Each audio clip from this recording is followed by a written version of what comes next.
সকালে ঘুম থেকে উঠে যে মা তার দুই সন্তানের মুখ দেখার অপেক্ষায় ছিলেন, সেই মাকেই দেখতে হলো দুই শিশু নিথর দেহ। ছোট ভাইকে বাঁচাতে গিয়ে বড় ভাইও হারিয়ে গেল মৃত্যুর অতল গহ্বরে। ভালোবাসার আমার নির্মম পরিণতি সত্যি হৃদয় বিদারক।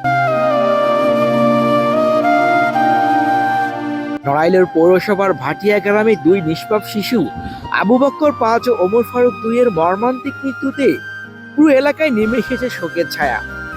যে উঠানে কিছুক্ষণ আগেও ছিল শিশুদের হাসি, কান্না, দৌড়ঝাঁপ, আজ সেখানে শুধুই নীরবতা আর স্বজনদের আহাজারি।